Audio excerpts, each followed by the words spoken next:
Again, I want to welcome you to Concurrent Session 2, Breakout B, to the Planning and Evaluation for the NACDEP 2020 Virtual Conference. If you're wondering why I repeated it, I forgot to turn recording on the first time.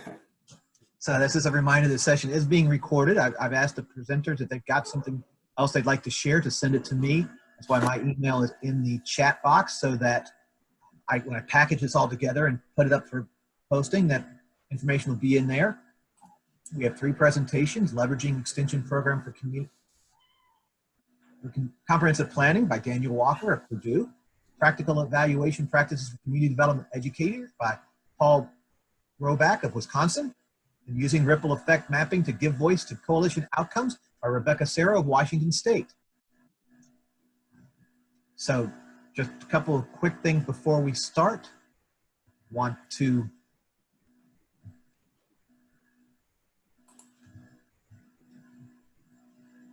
figure out, here we go.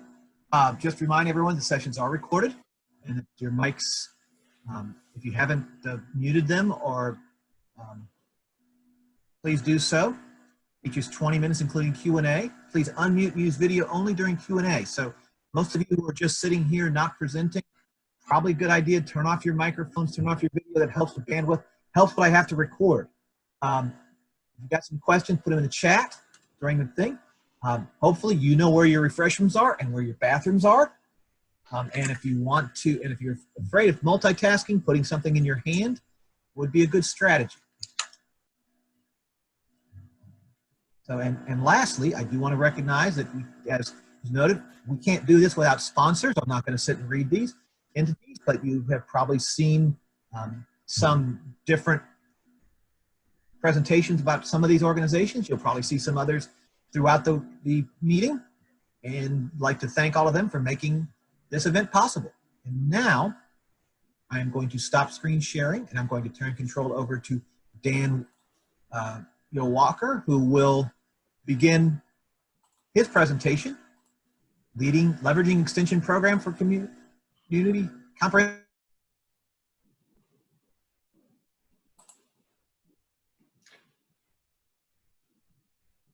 All right, thanks, Michael. So yeah, I'll talk about a project we did in Connersville and Fayette County, Indiana.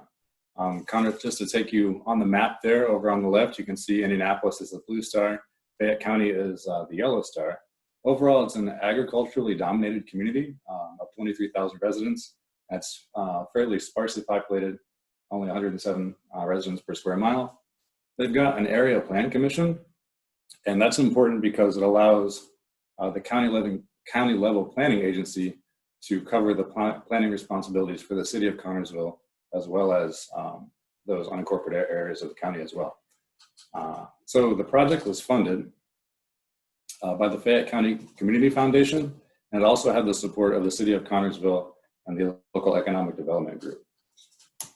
So this is the project team that we had. It's a diverse team that has just a bunch of expertise. Andy Cruz-Porter is a planner that works in the Purdue Center for Regional Development. She focuses on housing. Indranil Kumar is a planner in the Purdue Center for Regional Development as well. And his focus, he's a transportation engineer, an architect. Kara Salazar, and her focus is environmental planning. She's in Illinois, Indiana Sea Grant, and also Purdue Extension. Becky Marvel is really our local linchpin on the ground. She is a community wellness coordinator from Purdue Extension. Michael Wilcox brought in economic development expertise, and he is with PCRD, Purdue Center for Regional Development. Roberto Gallardo, also with PCRD, and his focus was digital-ready broadband access in rural areas. And then finally, Aaron Thompson in the Department of Horticulture and Landscape Architecture, College of Agriculture at Purdue. He was a landscape architect, and he had some students do a project that sort of ran parallel to this process, and it was also associated with one of the previous programs that I'll talk a little bit about as well. So that was our group, and we had a meeting series that kind of looked like this. So overall, the project origin, it came about through our existing relationships in Fayette County. So Extension was well embedded in Fayette County. There's a history of doing projects with Extension on economic development. Michael Wilcox had worked previously in the area on economic development. placemaking, public spaces, and planning. This was done through the Enhancing the Value of Public Spaces, Creating Healthy Communities program, which I'll focus on. The broadband, again, Intelligent Communities report came out of a broadband working group in the area that Extension led. And then the Community Voices project, which was a local project focused on quality of life issues. That project was facilitated by Michael Wilcox, and so we had a good sense of the history about how things had developed, and many of the people in Community Voices carried forward to participate in this comprehensive plan update project. One of the main reasons, I mean, it's great to have an updated plan, and I'll get into that, but the main reason that the Community Foundation was interested in doing this project was to update the plan so that the community could pursue state grant programs. And as it stood at the time this project was undertaken in 2019, the community was really not positioned to work with a consultant at that time. So that's kind of why they contacted Extension and thought to have us come do sort of lay the groundwork for preparing them to work with a consultant for a comprehensive plan update. So getting back to the basics, what is a comprehensive plan, especially in Indiana? Basically, it's a set of guidelines or a set of guiding policies for the community that pretty much impact the way land develops and the way communities expand or contract over time. All of these, so land use, transportation, public facilities, and infrastructure policies, they all guide the built environment and where growth occurs and sort of at what rate too. So it's supposed to have a 20-year scope, and best practices for planning is that it's reviewed at least every 5 years. So those are the standard guiding policies from the state, but you can also in Indiana add additional policies. And so for the comprehensive plan update at Fayette County, we looked at a demographic profile, an economic profile, health and wellness, and that was woven throughout all these elements here. The institutional profile of the community, what sort of institutions have come and gone since the last plan was created, and what's the status of the institutions today. A labor market profile, land use. So land use over time definitely changes, and the zoning changes over time based on different applications. Parks and recreation, quality of life, and transportation finally. And this was adopted in late 2011, so it was due for an update. So what did we do? The project deliverables here were to provide an updated data for each element, combine the results of several past community efforts into one document, and to prepare stakeholders to engage in an informed manner in a 4-part meeting series, and then finally to prepare a report that would be used by a consultant to do a formal update process with the comprehensive plan. So we never proposed to write any comprehensive plan update and carry it through. We proposed to get them in a place where they would have the information they needed to have a good idea of how to work with a consultant and start that process. So looking at primary inputs and secondary inputs, we used, in this sense, it's asking the people themselves. So there's a good story here. Just a day or two ago, I was on a call with a stormwater specialist who said that, yeah, they run modeling for projecting where water is going to pool and what the water levels are, but they also talk to the street department and they talk to the police to see where it actually overtops the road. So actually talking to the folks on the ground would be the primary source, and doing the data analysis would be secondary source, and we had plenty of that that I'll talk about in the next slide. But so Discover Connersville here, this was really the sort of institutional history, the social and political and human capital for the project. A lot of the people that were involved in Discover Connersville participated in this project, as I said. Fayette County Community Voices was another project, and that was focused on quality of life. They developed a action plan that had goals, assets, and strategies, and we took those into this project and sort of measured them alongside the results from the Enhancing the Value of Public Spaces project. And this project focused on downtown, but it was focused on healthy eating opportunities, active living opportunities, and placemaking. And I was involved in the Enhancing the Value of Public Spaces project, as well as several of the team members that I listed earlier. And so we had a good familiarity with the community, and we knew sort of what the desires were in these 3 key categories that sort of interweave with all the other plan elements. And so we use these primary source information in the discussions that were had to inform the institutional profile, quality of life, and parks and recreation updates. These are all the secondary sources that we used. When you're doing planning, obviously the comprehensive plan tends to be a thick document in some cases, and that's because it incorporates a lot of data. So SET, Intelligent Communities, and Purdue Center for Regional Development, they contributed full reports, they contributed pieces of different workshop activities that they had done, and also a great set of county snapshots which are available through Purdue University's Center for Regional Development. But all of these were used to inform the demographic profile, the land use, economic profile, health and wellness, labor market, and transportation. And Fayette County played a big part because they provide us access to the local GIS information that we were able to work with a consultant to get that information and use it, present it to folks. Let's see here. Oh, there we go. Did I go too far? No. Sorry about that. I had clicked over and admitted somebody that I saw on my screen. So, okay. The overall project flow. So we had 4 in-person meetings, and each one flowed sort of similarly. It began with education sessions. So we took the data that came from the primary sources and we presented that to allow folks to participate fully, and basically told them the nuts and bolts of what we saw as key information for the update of the specific elements. And then we had small group discussions and small group work where they went through line by line, looked at the existing plan, looked at what they had done, and thought about what updates they could recommend. And then finally at each one we had sort of report out and a summary discussion. And this is what you can see on the right there. This is one of the tools we used, was the mind map for transportation in the comprehensive plan. And it was fairly useful. We used that to focus a couple breakout sessions with a small group. So that was good. And to crosswalk the extension or the existing community efforts that we had, like I mentioned, we had community voices plan, we had some intelligent communities plan, or action items rather, and we had the enhancing the value of public spaces action plan. And we used all of those to look at, should it be reviewed for the plan update? What's the timeline for that review? And also what implementation partners would the people in the meeting recommend us to follow up with? So because we use this format in the quality of life in-person meeting, and because quality of life is woven through all the other elements, we had big posters with each other element, like in the yellow part up above. So on the left, you see EVPS, CHC, and women's voices. I had gone through those plans and pulled out those strategies and objectives that were relevant to land use. So there was some guidance on this.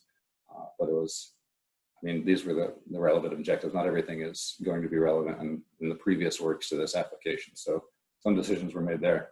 But then again, down at the bottom, we asked what's missing. So place a sticky note down there for more suggestions. So this is what it ended up looking like. As the groups rotated around each one of the elements, they went to a poster for each element, and they decided, okay, should we review this objective for the next plan update? And then what's the timeline, and then implementation partners and other comments down there. So we're able to get some good feedback using this method, and there's ones for transportation and the housing element as well. So yeah, natural resources too. So we went through all the elements in this manner to get feedback. The final report. So this project, as I said, it was intended for use by a consultant, so we developed a final report that contained all the maps, charts, graphs, data, and all the primary source information from the working groups. And we summarized that into tables and charts into this report. But a lot of the formatting and outputs of the other documents, like the county snapshots, those were in a set format. So we decided it would be prudent to provide a digital file set that included those things that were in other formats, but also some of the digital information that we were provided by the county's consultant for land use. And so we were able to provide that with the digital files for submission to a potential consultant to work on the plan in the future. And we also included the Enhancing the Value of Public Spaces Action Plan. And that's really the main thing that we leveraged with this program. Because we had already done the work on the enhancing the value of public spaces, we had an action plan with a set of objectives and strategies related to the built environment. Although they focused on health and active living and placemaking for a specific area, a lot of those things were relevant to the policies in the comprehensive plan in one way or another. So we used that as sort of a launching point, but also compared the objectives in the existing plan for update and relevancy, and asked if they were still relevant, and if not, what should be changed. Yep, and as I said, the PCRD snapshots were huge in the process. So outcomes and takeaways here. So we were able to provide a good chunk of community engagement and education on the comprehensive plan's issues, and do the review work with the community, and that would be at a cost savings compared to if the county had to do this with a consultant, we felt. Finally, the mayor of Connersville he was one of the guys at the tables going around and doing the rotations on the quality of life elements. So he had also participated in a meaningful way in the Enhancing the Value of Public Spaces project. And so after these two projects, he authorized $100,000 for land acquisition to start working on developing vacant spaces in the downtown into community gardens. So that was actually one of the objectives that they had voted on there, saying yes, definitely include this in the plan. So we saw a little bit of action toward implementation, which was fantastic. We had 64 participants engaged directly within this process, but we also had dozens in those other programs that we used. So it was sort of combining the efforts from all the other programs and all the other engagement that had already occurred and packaging it in addition to having more feedback through this process. So it has led to continued opportunities to work in comprehensive planning in Indiana with different members of the team that we had in that first slide there. And so we're looking to do further work around the state. And then the main takeaway, I think, from doing this project, sort of the minor thing of keeping in mind the format of different team members' outputs and coordinating all that. But beyond that is to look over and across programs and also over time to figure out if there's outputs of one program that might fit into the inputs of another one, and also if there's skills that certain programs build over time. So a lot of the folks on our team there had gone through facilitated leadership training, have taught the facilitated leadership program, and they were able to participate, fully and do a great job of facilitating for this project. So kind of thinking about what sort of trainings are out there, what the community needs to be in the right spot to move forward. And I think all of those things happen to be in place for this project. And we were able to do a pretty good job of producing a document and getting them in the position they needed to be to work with a consultant.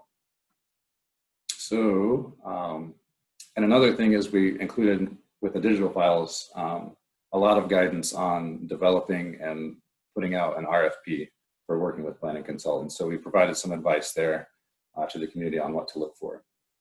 So with that, I'll take any questions. I think I might be a little bit quick, but. Your timing's good. Yeah, okay. What questions do people have for Daniel?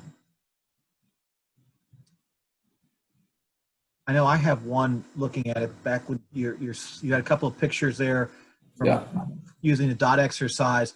Were the color dots right? Do they mean anything, or are they just random? No, those, I had them different colors so I could count them easily. Yeah, that's all there was to that. Oh, and then the stars, we did one final review on this where we asked them what was missing from if the objective listed on the sheet there that they voted for was missing in the current plan, put a star by that so that we knew things that came out of those other programs would be useful and also wanted. So, yeah. Looks like there was quite a bit of write-in there. Yeah, it's always fun to interpret the comments on the sticky notes and try to read people's handwriting. It's always fun for me trying to read my own handwriting. I have that problem too. Other questions for Daniel?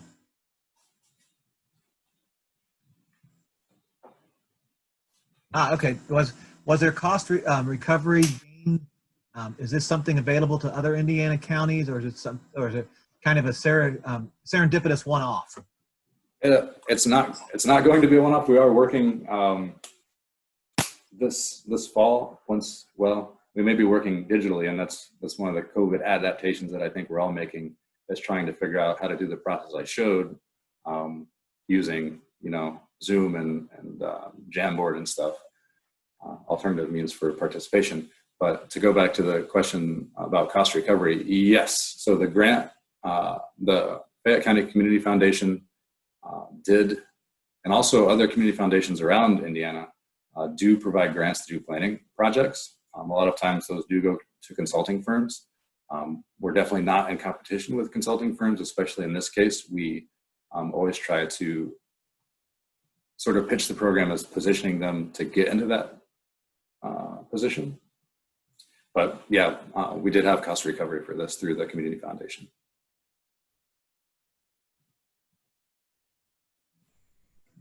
And that's basically travel and materials. Yeah.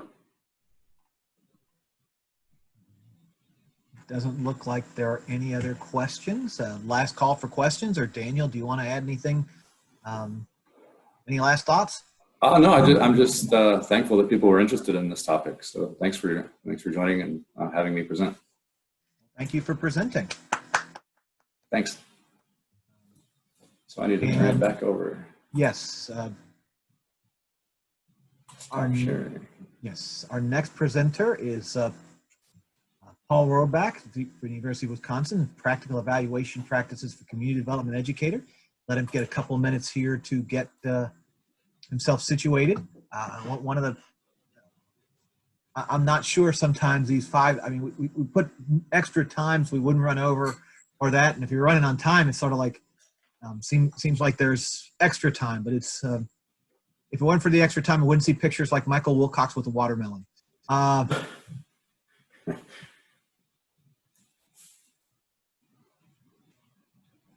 I'll use this extra time to test my microphone.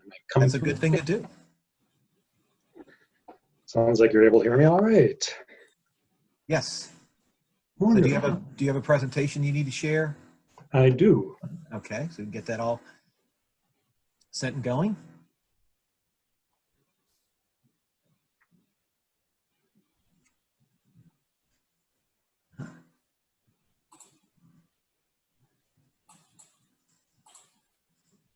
Excellent. Okay.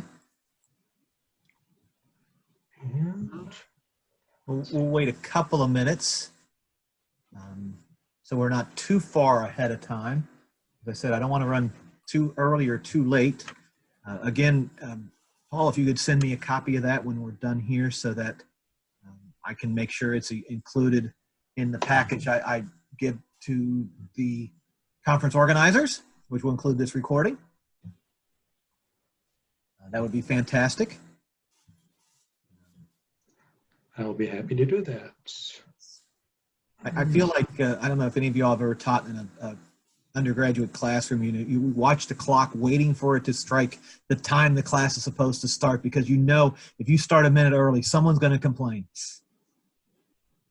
And I'm not going to start, I'm right now just waiting for it to get on, not too early.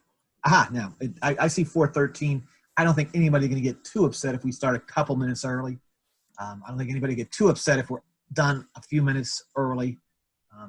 But I do want to, at this point, turn control over to Paul Rohrbach, a professor and community development educator at University of Wisconsin-Madison, who is located in Washington County, and he will be presenting practical evaluation practices. Great, thank you. And I appreciate the pause, because it seems like it was enough time to get everything situated on my screen. Sometimes when you're hosting Zooms, the chat disappears and you don't know what's going on. So I appreciate everyone attending today's session. Just a little bit of background about myself. I've been with Extension for 18 years.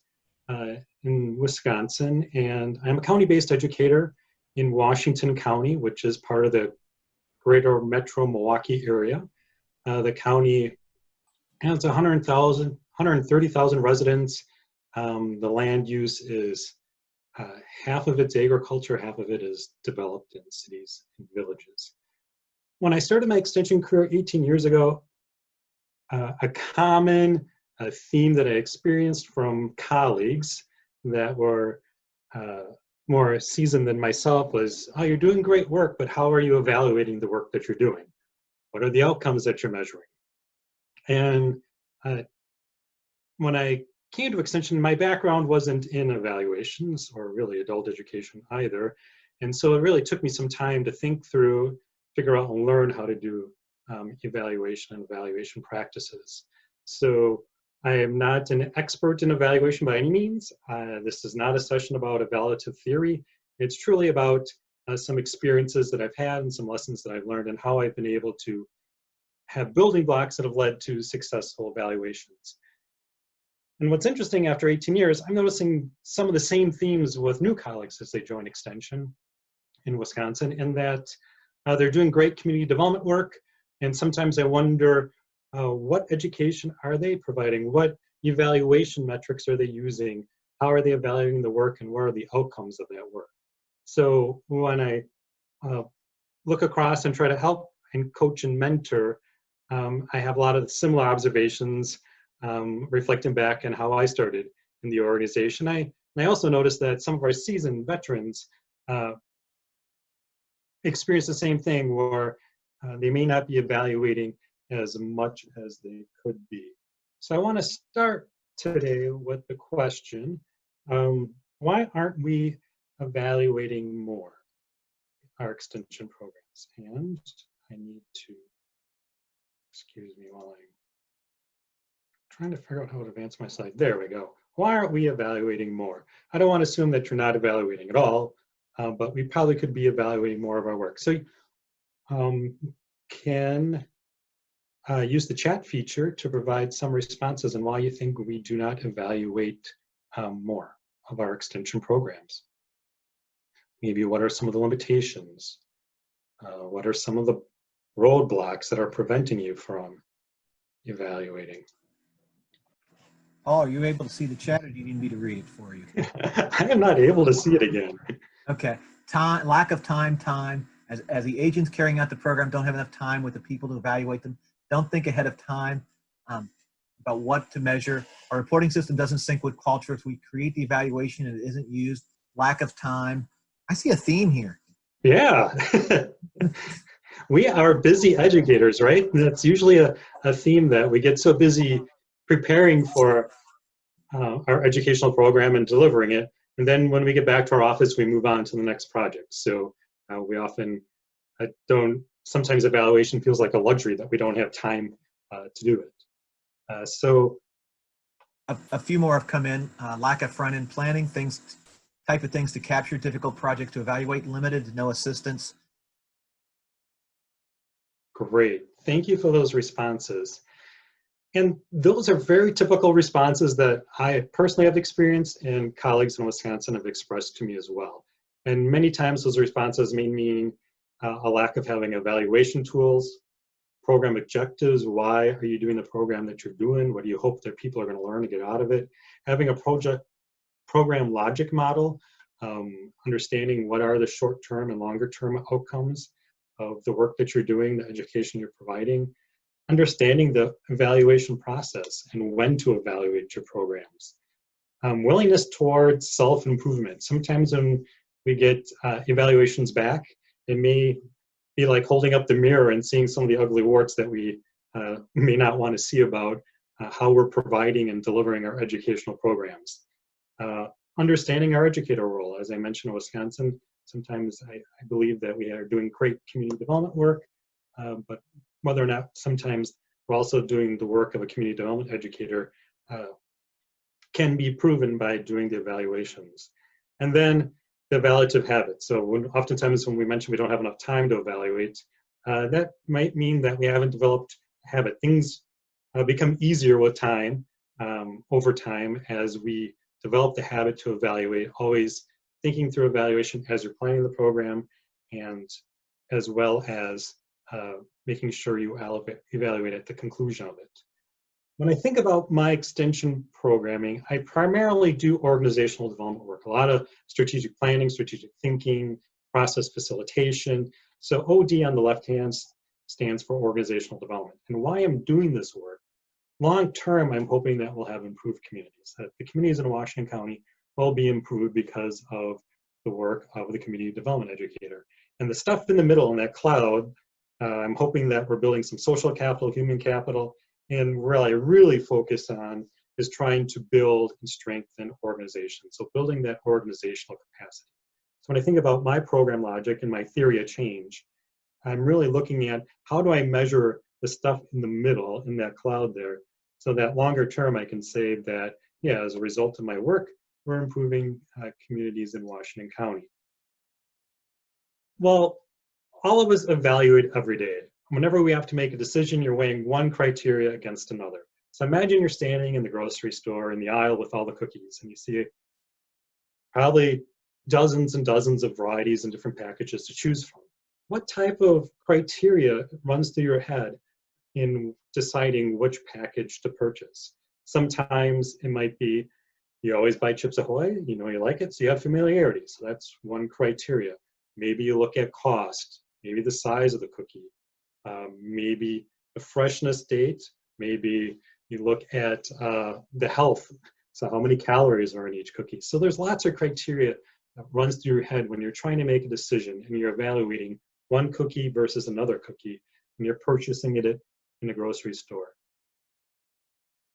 If you apply a basic scoring rubric to this, you can see on the left-hand side with the criteria, I'm using 3 basic ones here: chocolate chips, texture, and taste. And you can use the scale on top from poor all the way to the further right to delicious. And you can have fun when you're doing evaluations as well, especially if you're trying to engage youth participants in your programming and get them engaged in evaluation. And you can see in this one, I've translated, instead of using the Likert scale numbers, I'm using actual phrases or words. And you can see for me, delicious means that there's lots of chocolate chip cookies. The texture is nice and soft. It's like it's right out of the oven, and that it tastes just like my grandmother's cookies used to taste. So brings back a lot of fond memories, great quality. So that's what I'm looking for me personally when I'm making a decision of which cookie I want to purchase. Now you translate that right to the Likert scale with the numbers, and you can start using the data then as you're reporting out the outcomes of your program. So now translate this basic philosophy that I outlined here into my organizational development work. And you start building questions and criteria around steps in the program delivery. So when I'm doing strategic planning and facilitation with a nonprofit organization or local government or school district, I'm looking at the full program, and I'm looking at each of the steps along the way. Why am I creating a vision statement? Well, I'm hoping that it's providing a clear direction for the organization to move forward with. Identifying goals, well, it's helping them to increase their ability to identify issues and set priorities. So that's how I'm translating the cookie example into an actual Likert scale that I would use for evaluation. In Wisconsin, we've been using the logic model for quite some time. The logic model is really helpful in thinking through your programming activities as well as the outcomes that you're trying to achieve. Oftentimes on the left side, in the situation, when we're doing our needs assessments, we're figuring out why we need to do a program, what are the needs of the community, then what data sources are needed, census or other data points. Maybe we're doing our own data collection. And then we start thinking through what type of programs are we going to deliver with this information? Are we going to do workshops? Are we going to facilitate a process? And then we start also looking at outputs as far as number of participants as well as customers. Oftentimes we may not think through all the way to the outcomes. So what are we hoping that people are going to learn from the educational program? what type of attitudes might change, what type of skills might be developed. And then longer term, how are they going to use that information and actually apply it? What knowledge have they gained? And then how have they applied it in the situation that they're in?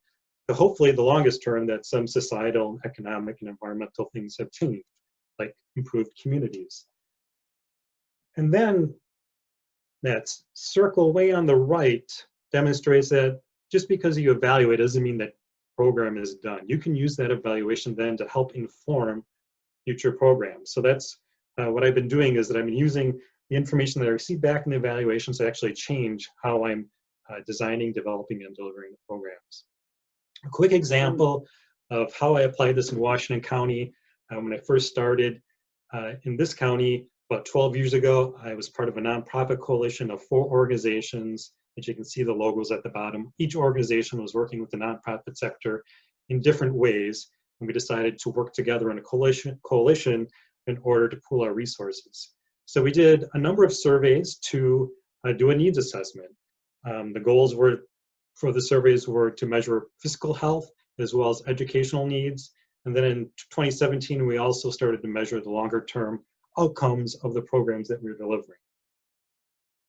Our output was 9 workshops. So between 2013 and 2015, we brought in a number of subject matter experts based on the needs that were identified in the survey. And each workshop was evaluated at the end with a reflective pre then post survey, a retrospective pre then post survey, to determine whether or not people learned from attending the workshops. And the evaluations were great. Everybody was indicating that they're learning, they found the information useful, and they were happy with attending the workshop as well as the content that they were receiving. In 2017, when we went back to measure the longer term outcomes of the programs, we were pretty disappointed. We asked them, as attending at least one of the workshops, did you apply knowledge that you gained? Just over half said that they did, who responded to the survey. Have they increased the number of tools to strengthen their organization? Only 30% said they did. And then have they increased their capacity to address community issues and opportunities? Less than 20% said that. At this point, we could have gone back and done additional evaluation, because we all know when we attend a conference or a workshop, we have good intentions. We gain some knowledge, we have good intentions to apply it, but then there might be some barriers when we get back to the office. Those barriers might be email that's waiting for us, other fires that we're trying to put out, or maybe budgetary constraints. So unfortunately, we didn't have that luxury to delve deeper into this, and I'll put a pause on that story, and I'll finish up and kind of tell you in just a minute on how we use that information then a little bit later on. During the same time period, as we're doing these workshops, I'm also have a second educational program with the nonprofit sector in Washington County, and it's one-on-one direct facilitation of strategic thinking that I'm helping people think about, access, and view, and create their future for themselves and others through my facilitation. Each one of these organizations I worked with during this time, there's 29 of them in those years, I conducted evaluation at the end of each session and then at the end of each process. And the evaluation looked like this. And it's pretty similar to what you see, I think, quite a bit in Extension. Each step along the way, I thought about the outcome I was trying to achieve and what I wanted to measure with each step of the planning process.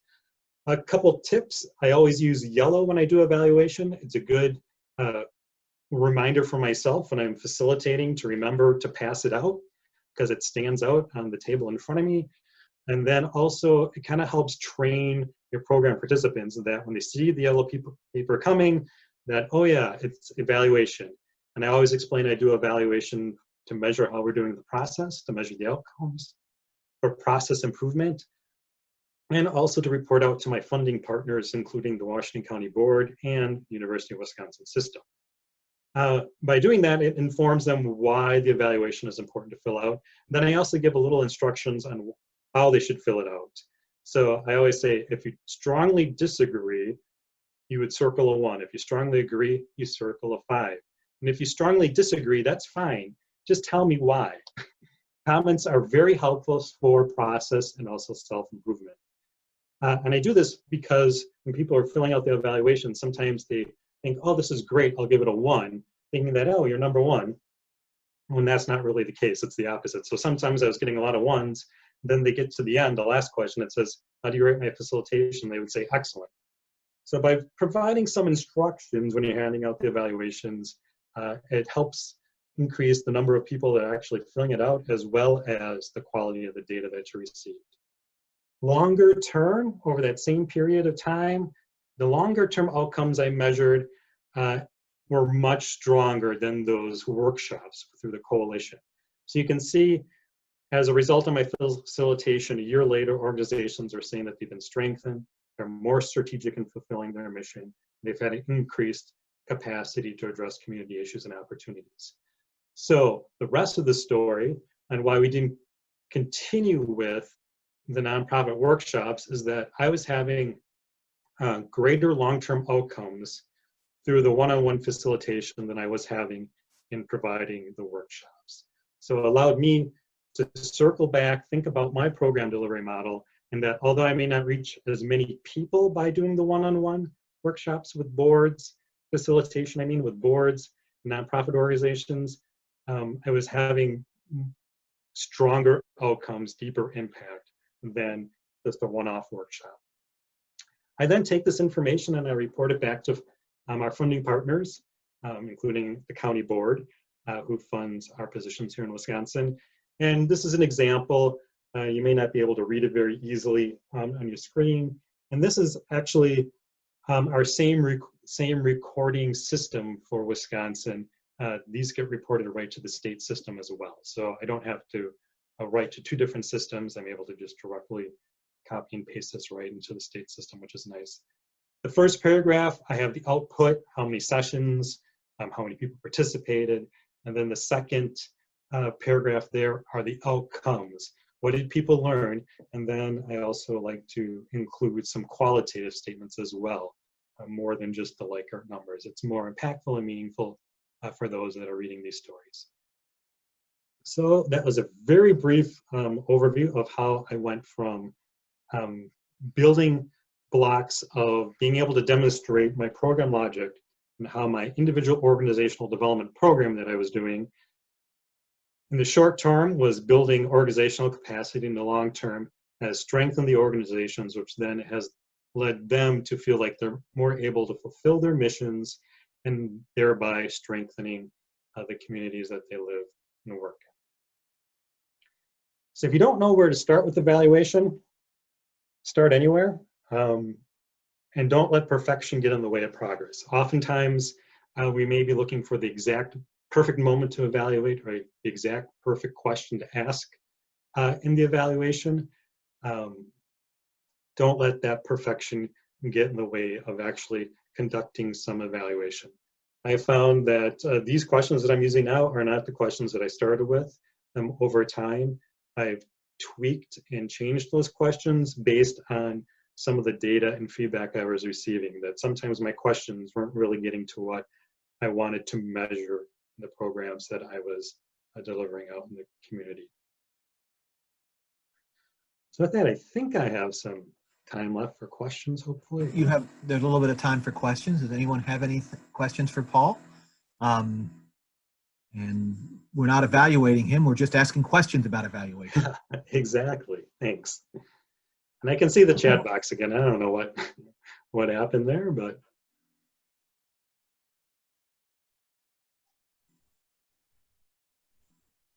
Well, I will ask a question to start things off. When you got those where they misinterpreted the scale, as a parent, what do you do with something like that? Or what did you do with that? Yes, so I left, and it still happens occasionally. Sometimes I get a 1, and then at the end they'll say my facilitation was great. So I can either A, go back to the organization and examine further. B, I usually talk to the board president and the executive director to get more feedback.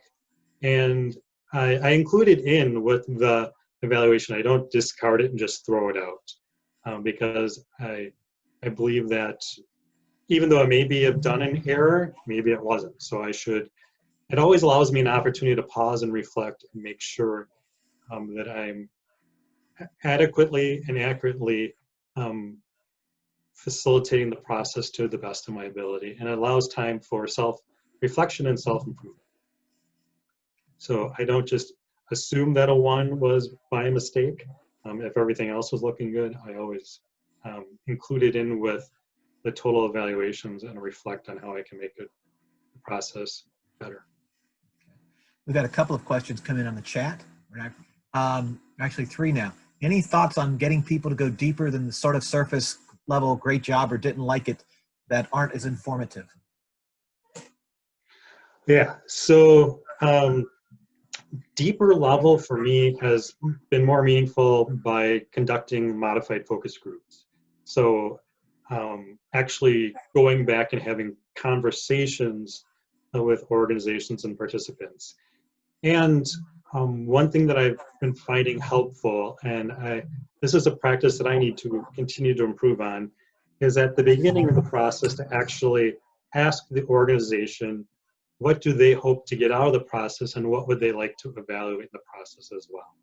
So even though I may be the content expert, and there's certain things that I'm looking for in the process, I also need to be aware that they may have questions that they want to evaluate and check in as well. And I think that's increasingly important with traditionally underserved audiences that we work with, that they may have a different viewpoint or frame of reference than I have as a white male in the process and with my experiences. That makes good sense. How do you address the time issue? For example, 20 minutes with someone and that's it. I'm not sure that's, and then I've also got a couple of questions and I'll give them all to you. How to increase response rate, and do you have suggestions on showing impact in a program or writing that impact statement that could be shared with participants and funders, such as commissioners and state legislators? And big picture, the North Central region is 50. Okay. The response to that was that the North Central has 15 standard impact measures supposed to be collecting. How do we convince CD extension professionals to bake those into evaluations? And I threw a lot at you because I know we're running. I want to get you to address those quickly so we don't get too far behind.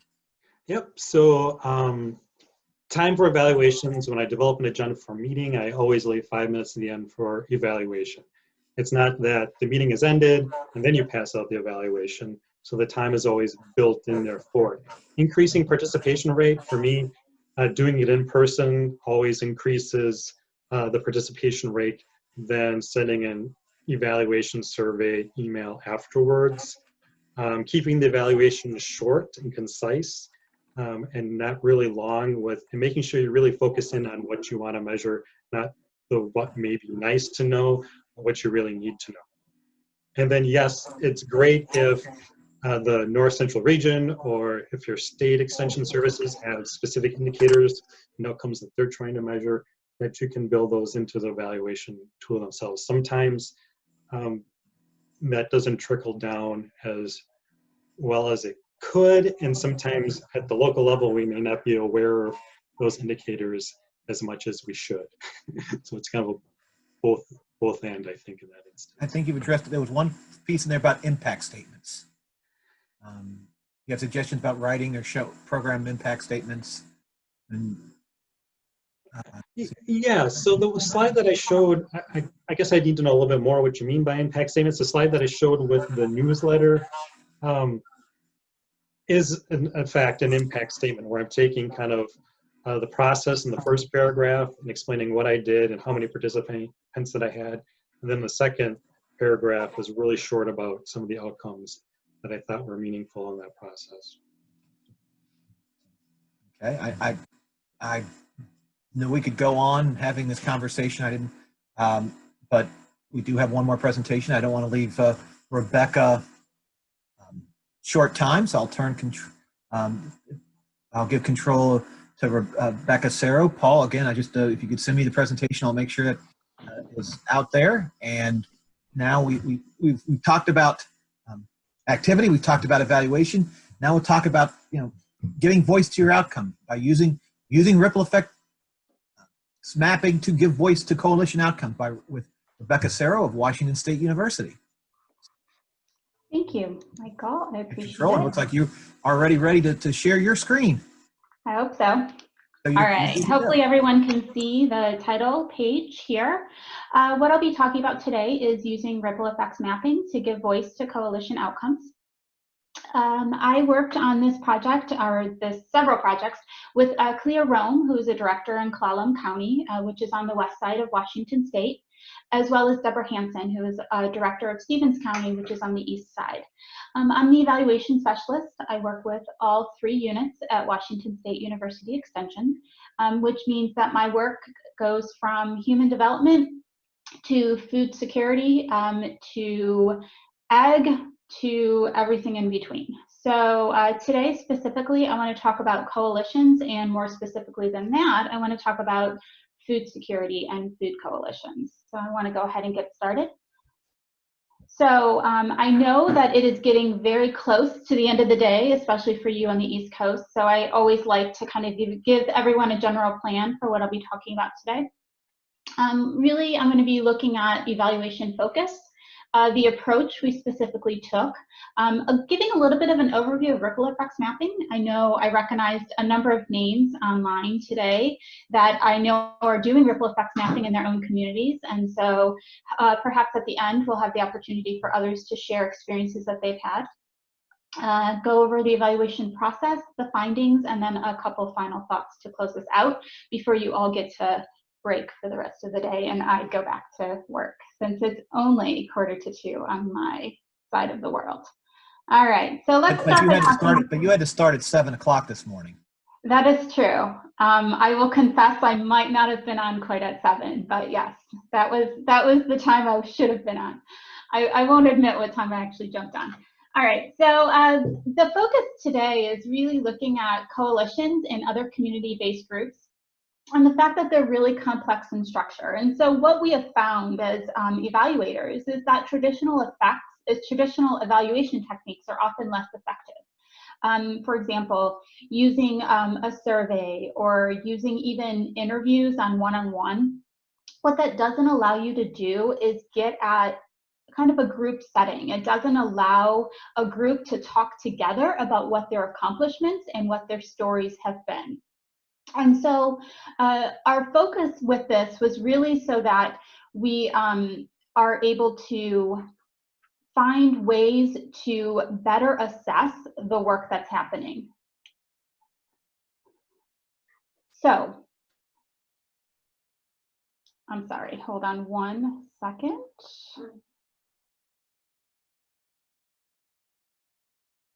Okay, sorry. Given the pandemic, I have a 9-year-old at home and he was just asking me a question. Sorry about the interruption. So what we did was develop a protocol that was designed to measure coalition success, as well as do a little bit of planning for the future. And so we took 2 primary evaluation techniques. The first was ripple effects mapping, which I'll be talking about in a minute.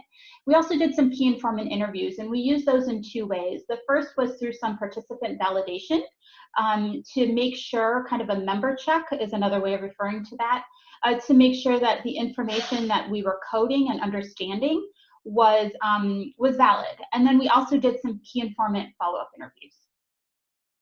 And what this did was allow for coalition members to use their own voices to really capture outcomes and impact, which is very valuable.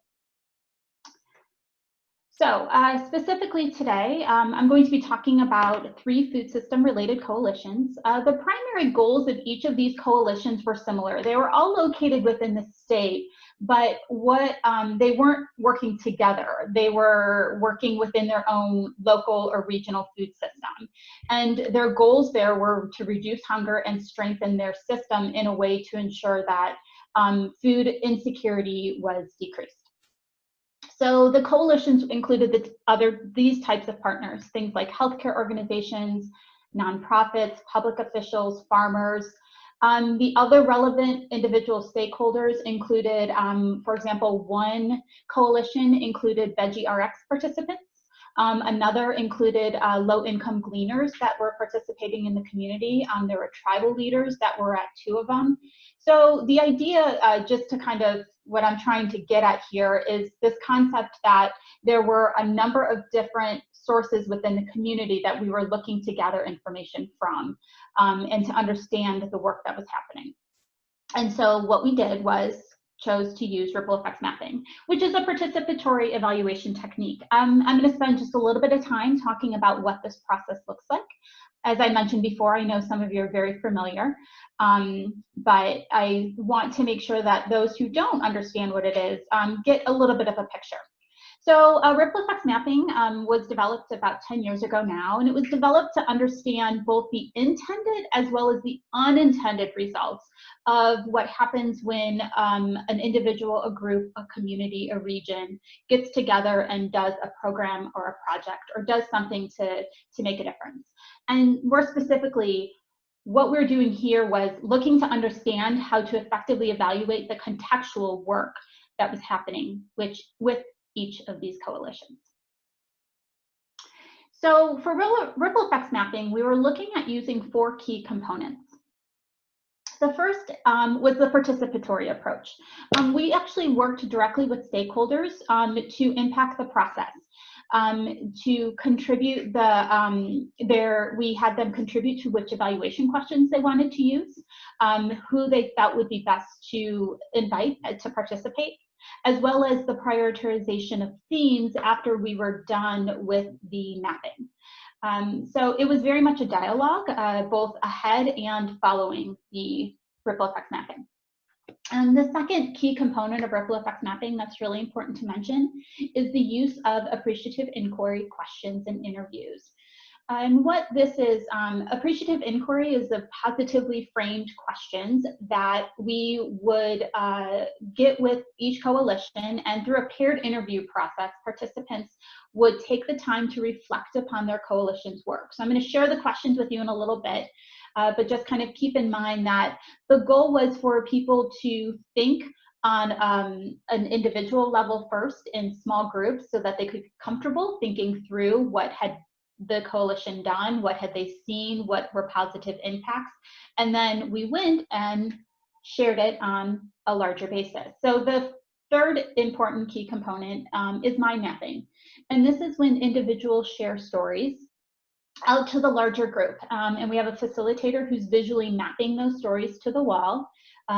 We use in-depth rippling in case anyone wants the specifics, where we actually use butcher block paper up on a wall, and we write out in markers. As people give us stories, we write out the ripples that they are sharing with us. And what that does is allow participants to contribute, and themselves, as they see themselves in the story, they get to contribute additional ideas. And then they also are able to see connections as things are going on and we move through the day.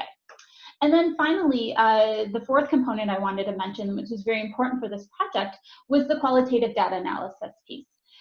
So we did some follow-up with the stakeholders, as I mentioned, that participatory approach, referring back to the first one. And then we did some data analysis, and we did some map organization, some coding, and some theming. So I'll talk a little bit about that some more in just a minute. So because it's so hard to visualize what this means, I thought it would be helpful to actually have a picture. So this is what an in-depth ripple map looks like during an actual mapping. I mentioned Deborah Hansen at the beginning of the call here, and she wasn't able to join us. Both her and Clea are county directors and have many fires that they're currently putting out. But she is an excellent ripple effects mapping facilitator, as is Lori Higgins, who I know is also on the call today. And they are the geniuses in front of the room who use prompts to encourage people to talk and share and ripple out their ideas.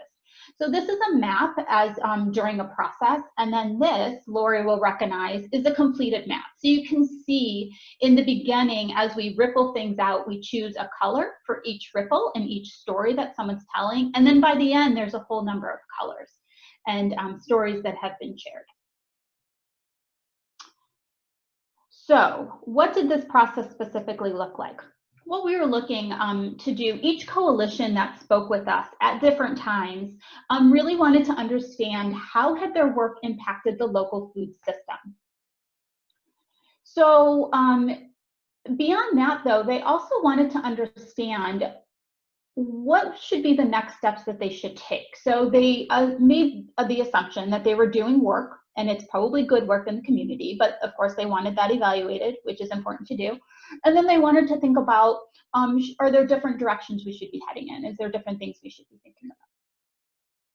And so the first steps of our process was to work with those stakeholders. In this case, it was the coalition leaders who came to us and asked us to complete these evaluations. And we really worked together to establish first the event logistics. So things like, when should we have this? What is the location? I mentioned before the idea of recruiting specific participants, as well as working on the recruitment materials. So we have flyers that we use and we share with people and all of that. So specifically, I mentioned before the appreciative inquiry questions, and these were the types of questions that we used. We developed these with input from the coalition leaders. I mentioned that there are 3 food coalitions that we are working with. So we didn't use all 5 of these with all 3. It's a little bit of a mishmash, but I wanted to provide an example of the examples of the questions that we use. Typically in a ripple effects mapping, we choose about 3 for people to do those to do those appreciative inquiry questions and interviewing with each other. So for this, we were really asking people to tell us a story about how the coalition has had an impact, or what makes them proud when they think about the coalition, specific achievements, changes in community engagement, what's been the most effective part.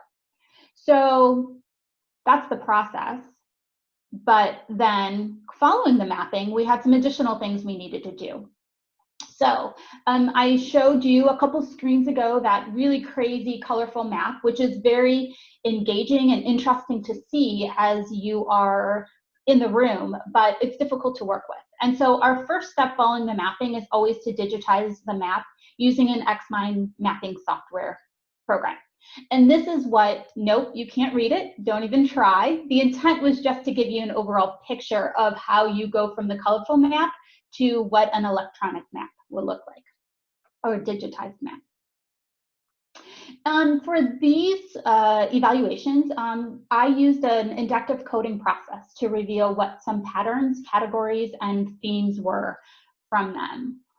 And then we went back to the coalition leaders and we interviewed them as well as others that they had selected that felt like they would have a really good grasp of the situation to review the data and perform participant validation.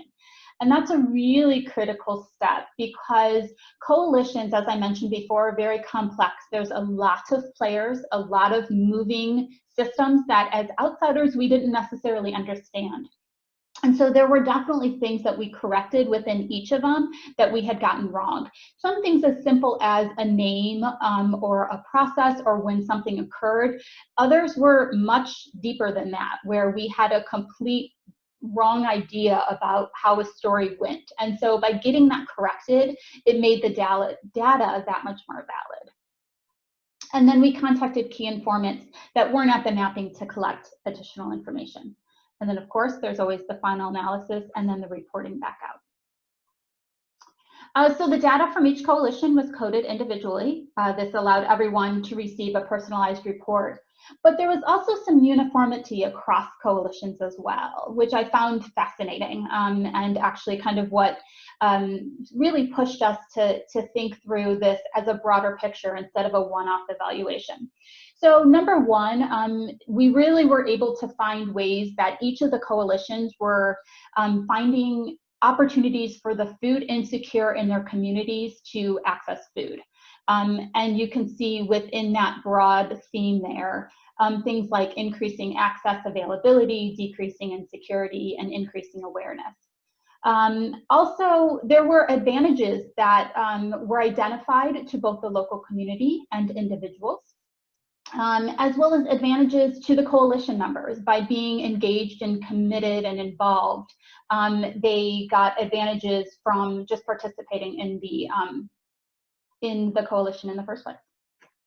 So A couple final thoughts to kind of tie this up today. Be open to using both inductive and deductive analysis, depending upon your group. So if this is something that you're thinking about doing, which sounds interesting, I really recommend it. We really received really excellent information and really powerful data for each of the coalitions. And initially I mentioned I started with inductive analysis, but then as I went along and the coalition themes started to really bubble up, by the third one there was some deductive analysis in there as well. So don't be so committed to one part of the analysis that you don't think about doing anything else. Also, it's really important to work closely with stakeholders, both prior and following the ripple effects mapping. And interviewing is very critical, but in the end, using this method allows for a really rich and visual narrative to be collected. For those who are interested in possibly getting some more information about ripple effects mapping, I'm going to do a shameless self-promotion for Lori and myself and Deborah and Mary Emery and Scott Chasden. We get no money from any of this. There's a free resource available online that really goes through each of the specific steps to ripple effects mapping. So if this is something you're interested in doing, feel free to get in touch with me and I'll be happy to talk more with you about it. Thank you.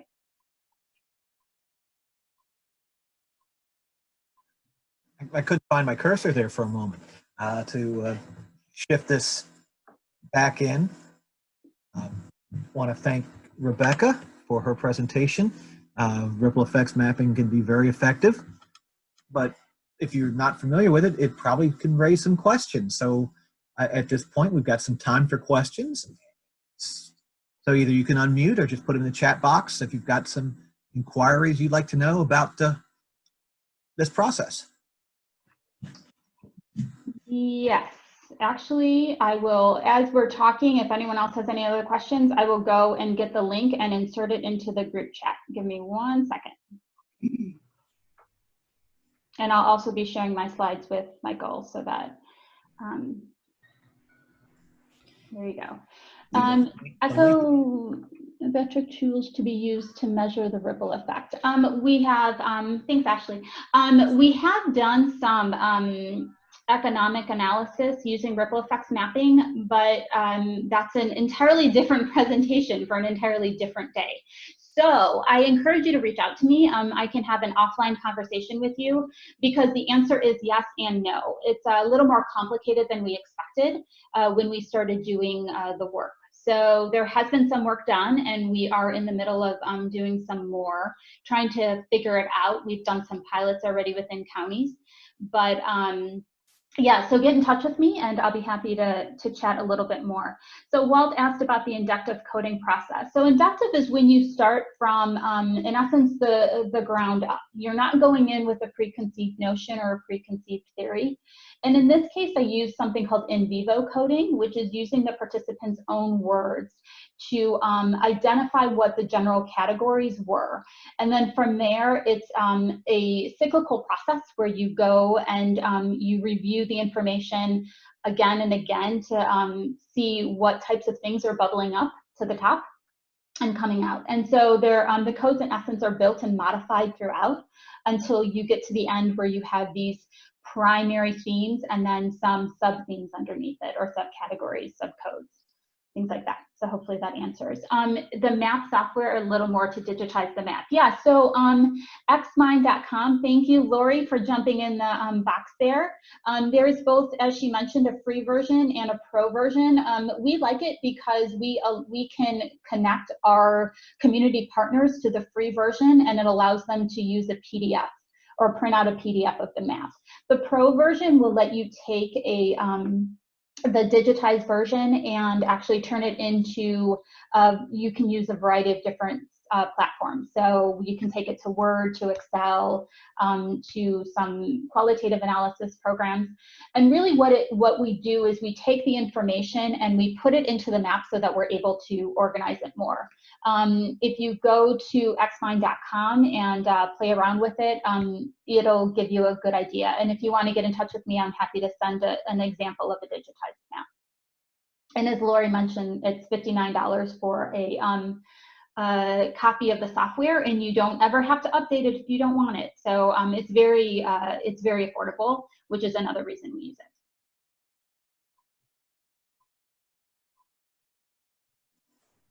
Anything else for Rebecca?